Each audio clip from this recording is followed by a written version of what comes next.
Hello Total War Gamers, my name is Deacon and welcome back to our Rohan campaign. We're playing Third Age Total War Divide and Conquer, and we've just beaten Isengard in our last episode. And we've suffered greatly at the hands of Saruman and his general over here. At least it was commanded by a general, and this is what's left of that battle. It was way too much for us to endure, and I've already set my movements and construction and so on, so we're gonna have to pull all our forces, all our recruitment pools. We're gonna empty them and try and smash back these two rebel stacks over here. Similarly, we'll probably face off with Dunland if they continue to push in. We're also gonna have to beat back Anadwaith. So it's gonna be an interesting episode for sure. If you're liking this series and you've been viewing it thus far, please do leave a like on the video, and also hit the subscribe button and keep notified. That's basically what I'd like to request from all my viewers. If you're enjoying the content, let me know, and the best way to appreciate it is to hit the like button. Now, by the look of things, Gondor's going to hold on to Minas Tirith. More armies are going to drip in. Even the Orcs of the Misty Mountains are now sending over almost a full stack, but I think the force of the invasion is weakening, and we're gonna have the freedom basically to play around with Isengard. What's left of this, all the factions in the west. This spy is gonna watch over Galadriel and see that no hurt comes to them from the shadow of Mirkwood. And now let's just hope that Iffy over here is not going to be attacked in the end turn, and we'll be able to pull back into the Folberg or Gineard, wherever. So, without further ado, let's crack on. Now, Dol Amroth, I have a campaign going for that as well, if you haven't seen. We're having a pretty hard time down south there. It's we're facing off against both Umbar, the Haradrim and Khand. So that's going to be quite the challenge over there. We've been suffering numerous setbacks. Ed Helland has been taken by an invasion while it was undefended. Amon Atel has been bribed away from us twice actually, but once with half a stack army in there with experience on it, without a general though. I should have known better. Now, a Horse Breeders Guild, yes, we'll take it. I often get the idea that guilds actually come sooner to the conquered settlements rather than the native settlements. Don't ask me why, that's just what continuously seems to happen. And we are sieging Balorn for another 4 turns. So yes, my lord. they're now commanded by General Aldwulf. I was actually trying to rank up Gambling all the while, but he's actually been surpassed by Aldwulf over here. Well, so be it. These guys have loads of XP on it. These two are weak. We do have some archers, but I'm not convinced that we're going to do very well if we siege them. So let's just siege it out and wait. We're in no rush. Gondor is not going to take it from us, and Anadwaith is not going to be able to send a relief force. So rather than coming back here, they're persisting in trying to siege us, which means they're gonna get attacked from the rear. They have an agent inside their army. Now that is a rare sight. I never see that actually. A diplomat even. How can they stand right upon a diplomat? This is not... Maybe because they have siege equipment? I truly have no idea. Anyway, the force inside there is really pretty small. There's only 1 unit of cavalry, so we're going to break their siege and do away with them as soon as possible. Now, in terms of troops, we need everything retrained. We've been suffering so badly that right now I'm going to concentrate my force here in Gineard, because that is also going to scare off the guys of the Dunlandings. but in terms of retraining, there's just not much we can do here. So all these diminished and depleted units, I'm going to try and move them back into the Volberg or the Hornburg and so on, and retrain them. Now, in terms of infantry, this hasn't been very successful, unfortunately.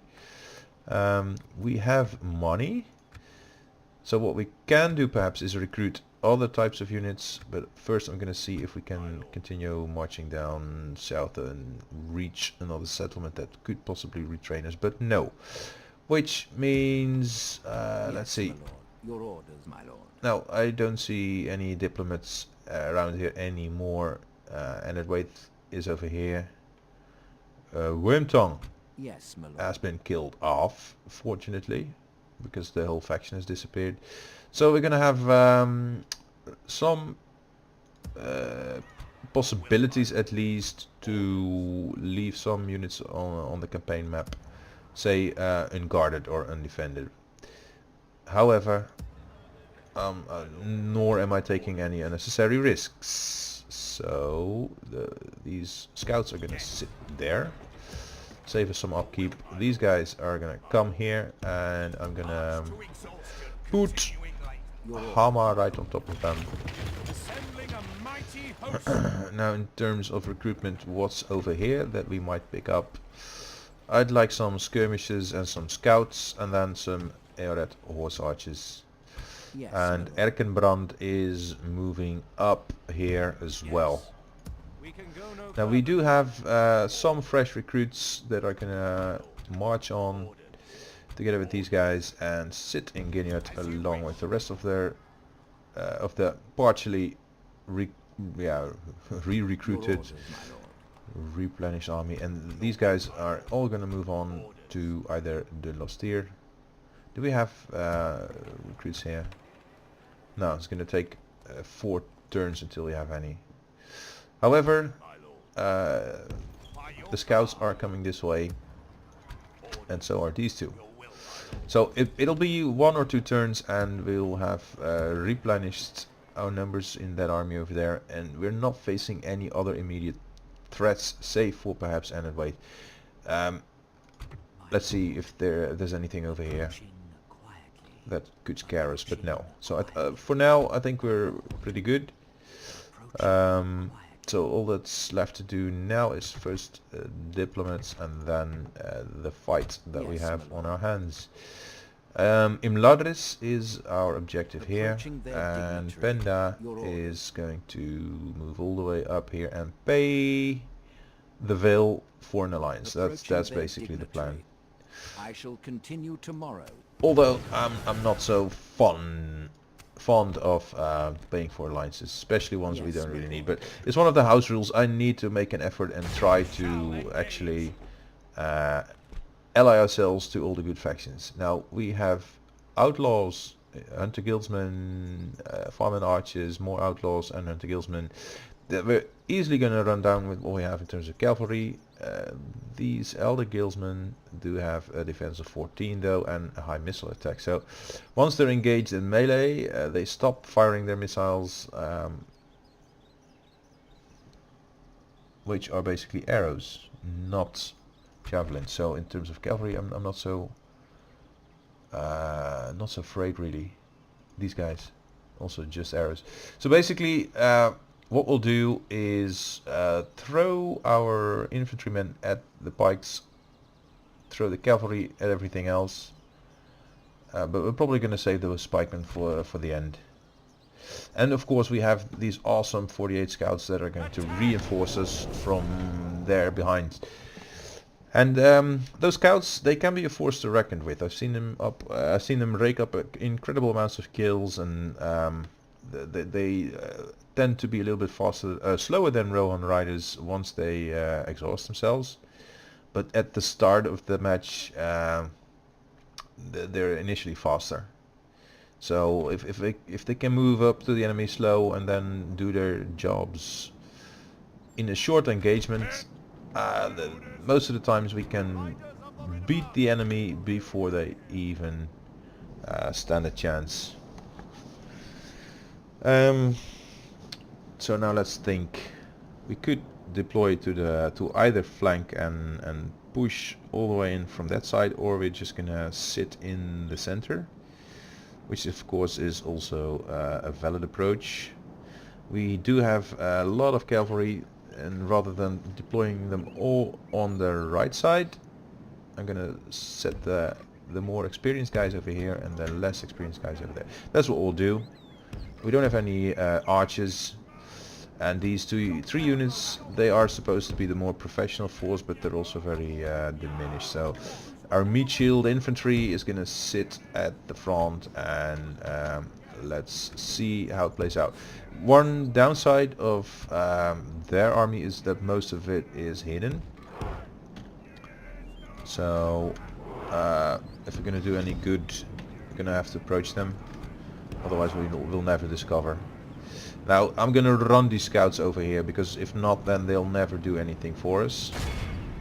And I've put these all into loose formation, because if not, then we're gonna probably suffer at the hands of all that missile infantry they have.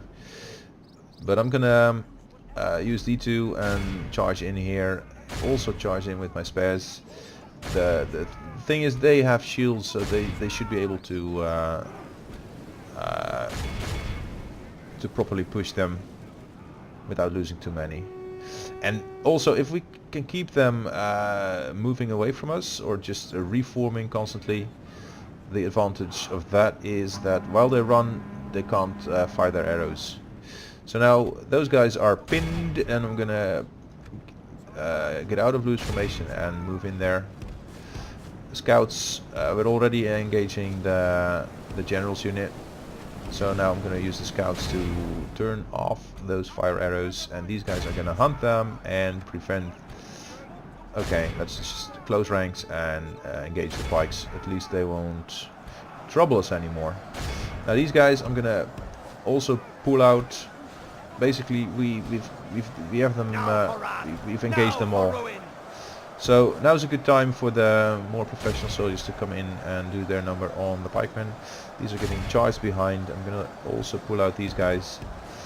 And well, all good and well, but right now we're being cut down by farmhand archers and outlaws, which is just more than I can take, basically.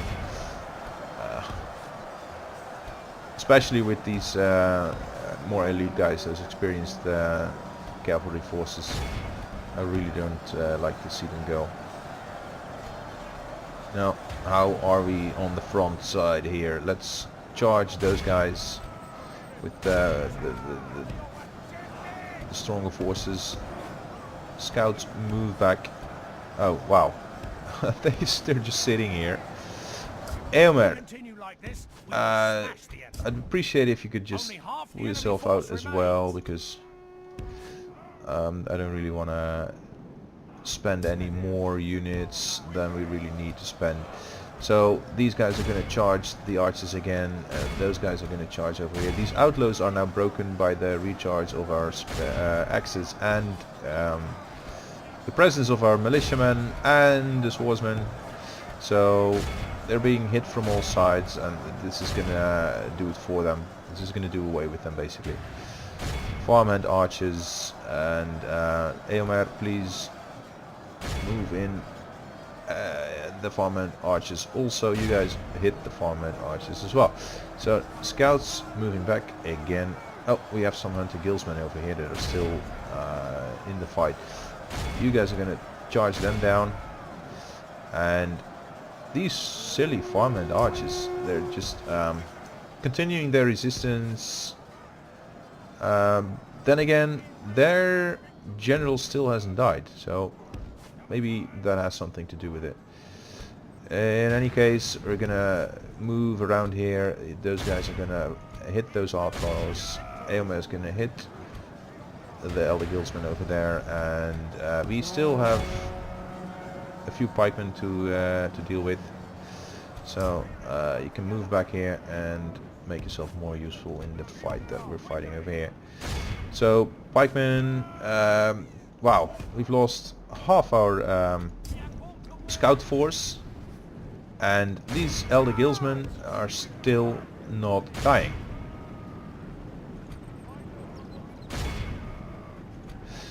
So we're gonna... those are broken pikemen. Yeah, we'll continue because these guys are in our lands. They have nothing to do here. And maybe they have stuff to do, but I mean, you have no place here. You don't belong here. And Enedwaith is just way too far away, so we'll just send you to Enedwaith Heaven and you'll be home sooner. Well, there's still a general alive, and he's definitely not going to survive this. Because otherwise he'll just withdraw and reappear on the map, and we can't have that. So, anything red still about? Once the general dies, this battle's done. But he's still going. Oh, there you are. Enemy general fall. Alright, thank you very much. Let's see how many we lost. 200, which is in part because we've just smashed in with our militiamen. Look, these guys lost 59, they lost 60, and those guys lost 44. These were the reinforcement scouts. They lost 21, and they haven't properly healed up. These guys did recover 5 out of the 11 casualties though, that's nice, and well, 15 militiamen back. So, in terms of Enedwaith, they have some small armies strolling about that aren't really threatening us. And the rebels at Isengard, right now in this version, they're not going to attack us. They will in version 2.0, that was in the recent developer update. So the rebels will be active, and they'll actually be a standalone faction, and we've killed their agents that were in there. That's funny, right? Maybe not funny, but that's useful. Let's put it that way. So now we're in Bragnas, and we can perhaps retrain some of our lost units, and yes, we could. So awesome. Eomer is going to defend this border. The whole thingy. So if these guys come down and siege, he's going to respond, and that's how we'll keep our lands defended. Both of these settlements have walls, so they can't take it in a single turn. And once Gamling here finishes up with Balorn, he's going to sit over here, and then we'll have 2 forces to respond with. Eomer, no, who's going to command this bunch? I don't know. Maybe Theodred. I'll have to see. At least one general is going to go to the east and poke around here. Poke his nose inside the southern lands of Shadow of Mirkwood.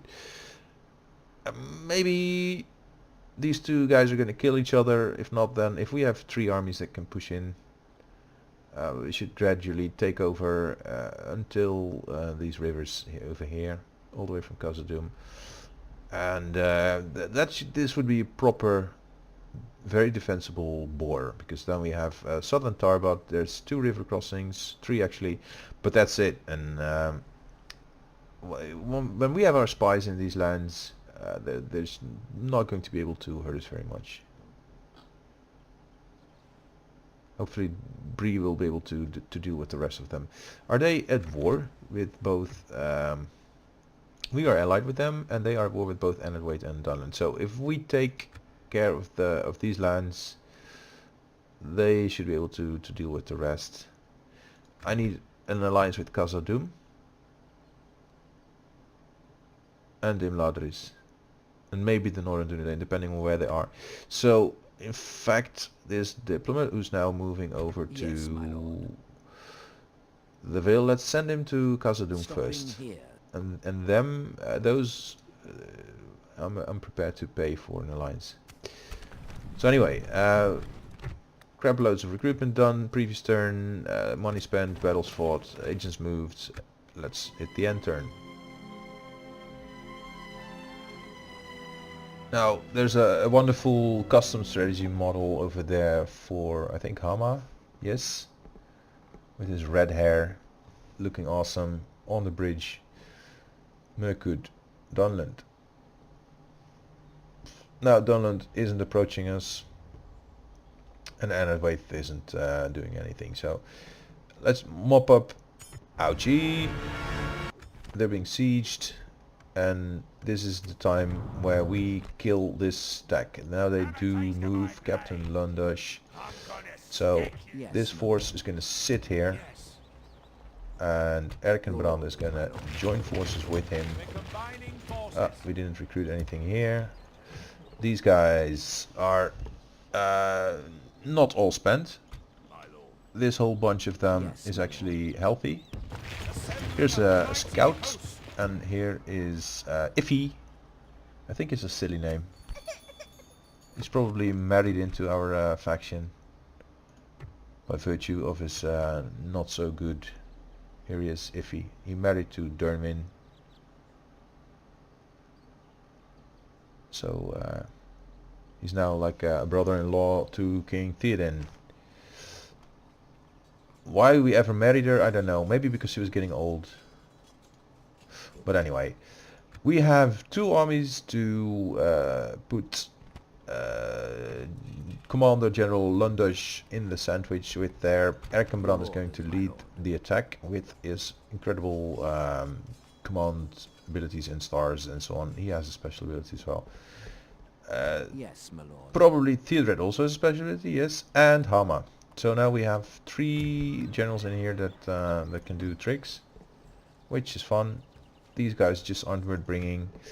I'm gonna position these guys in their not extreme back. I'm gonna first move them into this fortress and then take out all of them alongside with the scouts that they have there. So that's gonna be our battle. Move back. Now here is Endedwaith on its approach with again more armies, totally unaware of the fact that they're just gonna lose the game. Awesome.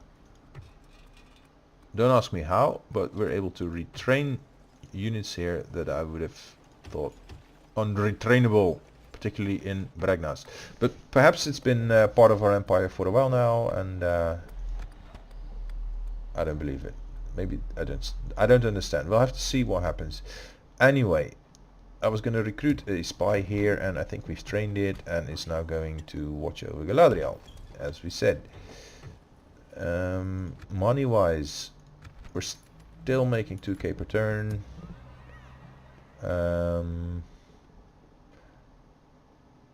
Shadow of Mirkwood isn't making our life any more particularly difficult. Boromir is of course coming to the aid of his father. I've seen their numbers go up and down, and that's I don't understand where their armies are staying. But anyway, it's gonna be at least 2 more turns before Minas Tirith falls, and they're certainly not going to fall to Magat the Brave. No way. So I'm keeping my full confidence in Denethor and Boromir in their ability to fight back the invasion. So then, we were on our business with diplomats over here. Yes, my lord. First Imladris. What is Hello. it you wish to discuss? I want to discuss an alliance and an exchange of map information and a regular tribute of 200 gold for 20 turns. And if that doesn't do the trick for you, then I don't know anymore. There you go. I do not believe you have another worthy proposal then. Excellent. Mr. Anderson. Agent Smith. How about a regular tribute of 250 for still 20 turns, because that's the max that we can do. He's very pleased with us. I'd be pleased. No, you have further proposals? Yes, I'm gonna also offer you military access and not ask you anything in return, and then pay you money like 275 for 20 turns, and I'm then going to say that you're expensive.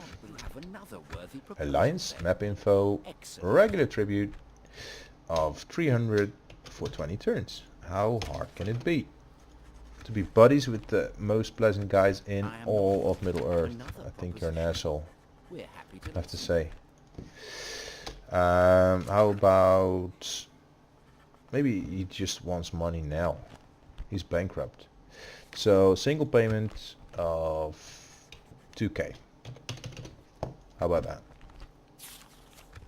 No. No. we have All another right. worthy proposal. Yeah, I'm not a bad guy. I'll give you a single payment of 1,000 now and a regular tribute of 300 every 20 turns, and then you really have to go for it because otherwise I'm losing my temper. There. Finally. Could we refuse? Yeah, I was. How could you refuse? Farewell. How could you refuse all those other very Yes. I shall decent continue offers that I've been tomorrow. giving you? Where are we? Here. Oh yes. So that's one diplomat done, and the other is gonna go for Khazad-dûm. Where are you? Still a long way away, are you? Somewhere stuck in Merkel, perhaps? Not even lord. that. So okay. Have a go. Without question. No If rush. only I could. Yeah, if I only you cannot could. do that. Impossible. Incompetent, not impossible. Your orders. All right. So here we are for the greatest battle of our time. Erkenbrand, come take your buddies and push this guy off the bridge. He's gonna bring in half his force with us, and Mr. Lundash over here is gonna suffer badly at the hands of our army. The Warg Marauders are the captain, the general. They have 2 units of pikemen, and we didn't bring any archers save for our Theodred horse archers. Wonderful. Muster your courage, men! We march into battle! Yep. I can already promise the outcome of this one, and that's going to be total annihilation. Also, this now we must act and hold. All right, will do. Now the reinforcement army should come from our left, so let's just sit here and join up with them. Give them a little time to approach us. Sit the cavalry in the back, and they have quite the number of experienced archers. Normally I would try and bring them and harass the enemy with my mounted archers, but I'm gonna wait till the reinforcements arrive, and we'll have to deal with their archers first, so that we can safely use our horse archers. Now the rest of the army is going to come in here, so I'm going to deploy my infantry here, and these guys I'm going to also bring into their rears, and these guys are going to fall in, sit with the rest of my army. These guys also going to fall in, sit in the backs. Rest of them is cavalry and archers. Now, just a moment ago, he was saying the odds were turning against us. Now, let's hear it again, my buddy. Because I'm pretty sure you must admit that right now the tide has turned, the chances have turned, and now the archers are also in. So now we have 2 units of archers to bring down their pikemen with. And Erkenbrand as well, I almost forgot. So, well, it's not so bad. So we have a few more spammen now than we had a moment ago. So I'm gonna set up my line right over here. I'm gonna bring my archers right behind them, set them to fire at will, and also them at fire at will. So if once they do approaches, we'll have something to fire at them, and my melee, it will have to, I'll divide them up across 2 flanks, so 2 units here and the other swords over here. Cavalry, save for the archers. We're gonna hang back a little bit, at least for now, while they move up towards us, and we're gonna speed things up. The funny thing is, if we decide to withdraw anything, we'll even have more replacement units. Let's see what's still here. This is Ailing Axemen, and that is Riddermark Skirmishes. So the Skirmishes are the range unit that we may try and bring in if we have trouble fighting off that pikeman at the end. Now he's just gonna sit here, which means I'm just gonna move on and position my army here. I'm not gonna run them. We're gonna take our time. This unit of wargs is not the general, but that one over there. And the thing we'll have to stay clear from is these archers, these crossbows, and those crossbows. It's actually quite a bunch of crossbows. Pikemen, spearmen. What's this? Urukai infantry. Urukai infantry. These two are Urukai infantry. Those are Urukai raiders. So they sound like dogs. What are animals? Okay, we're gonna sit here. The Warg Marauders. Alright, now run everyone. Okay, they're gonna come towards us with their Marauder unit. So, I'll start firing. And now they're withdrawing. So, okay. Theodred. Time to meet your end. I think this is a proper battle for you to actually lose your head in. So Theodred is going to try and beat the enemy by himself, and also alone.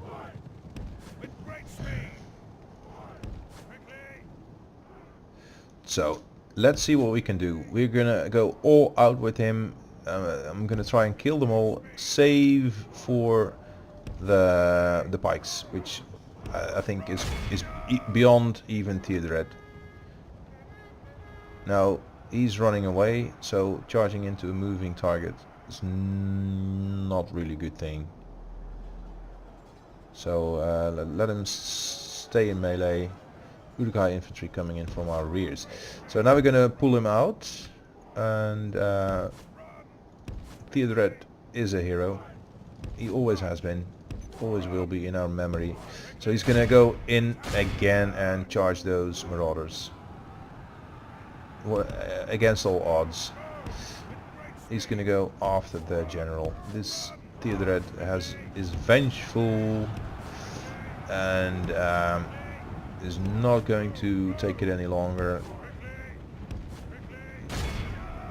Warg Marauders, come here and meet your end. So Theodred, being smart as he is just gonna pull away from that Marauders here and then charge again.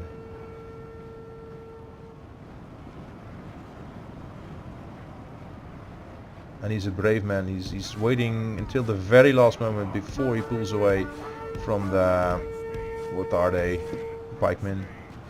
Clan spearmen are no match for us, and we're gonna go to the rear and again charge at the last surviving. Good tidings. There we are. So now he's gonna go for the Urukai archers. And he's gonna try and melee them down, and it's not really going very fast. Now he has his ability, so he's gonna use it.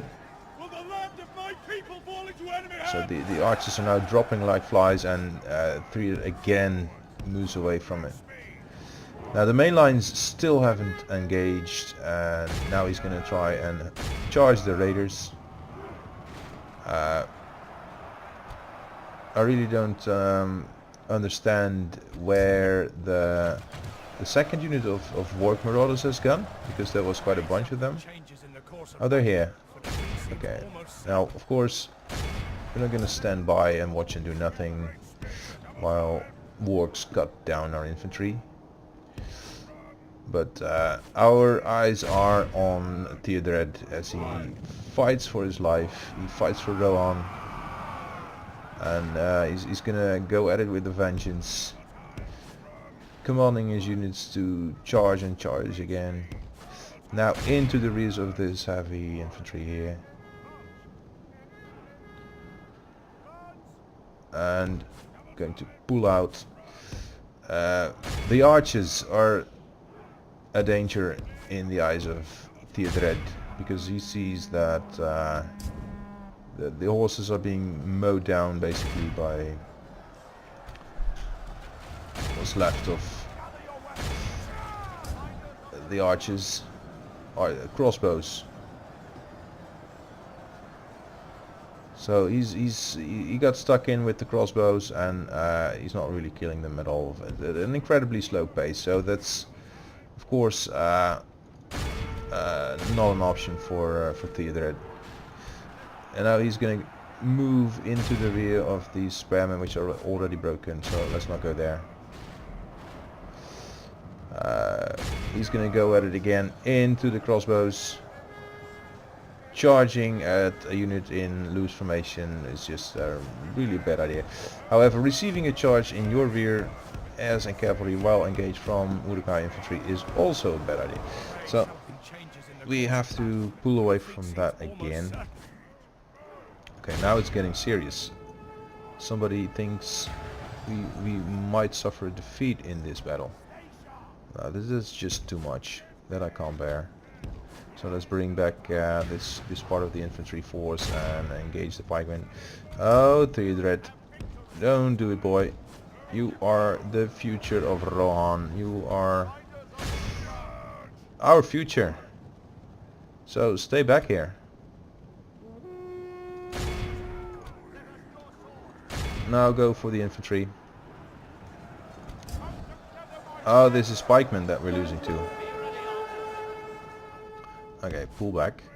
These guys should engage those pikes. And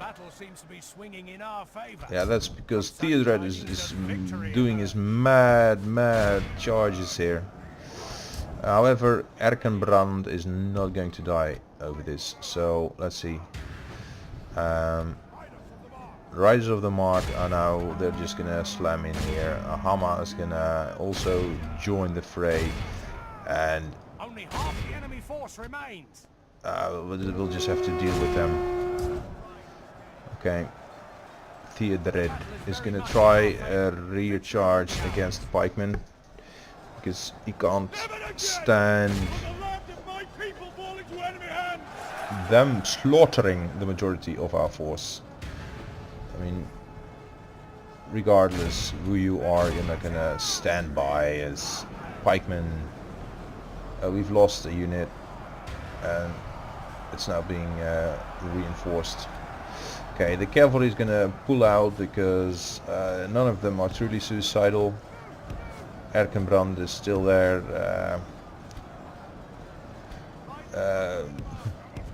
bringing their units to their senses. Theodred is trying to keep himself alive and is going for a recharge against the pikemen there. The Helmingas are gonna join the fight against the pikemen here, and so are these swordsmen. Since we don't want these guys returning to the fight, Ailing Axemen are now going against. Now we have more. Oh, for some reason Prince Theodred has fallen, which is such a loss. Okay, now where is the fight? We're going to have to do away with these Isengardish rebels. They've already cost us so much, it hurts. So now this is the end of the battle. Let's see, Theodred with all his efforts wasn't able to gain any experience. So our heir has passed away.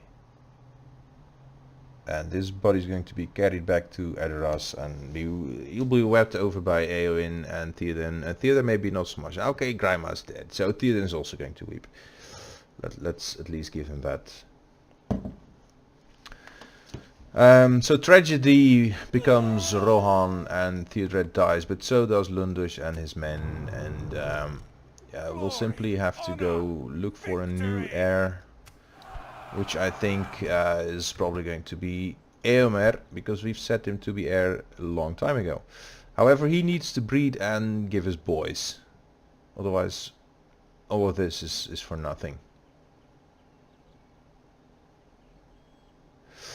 So the next one to probably come to a tragic end would be Theoden. Your orders, my lord. And if he has done his work, but Erkenbrand is not yet My lord. content. So he is going to continue and move up there, and Yes, my lord. he's going to bring along more forces than this. Let's just put it that way. So we'll take whatever is close to full strength or at full strength and stick him in there. He has 4 slots left. Orders, my lord. But if he's going to go to Ginyard, and these guys are just going to fall in, and they're going to siege Isengard on the next turn. Prince Eomer, then no war now. I kind of like that actually. Just have a slight preference. The dwarves of Adelu now allied to Bree. Wonderful. So this concludes our episode, and well, who knows, Eomer might even become the next king of Rohan. If you're interested, if you've been liking this series so far, then please do leave a like and subscribe. Subscriptions and likes and comments, that kind of thing, is what YouTube will also notice. If we're enjoying this content together, then let's make sure other people get it recommended as well. That's basically what it does. And of course I'd like that, so I hope to see you next time.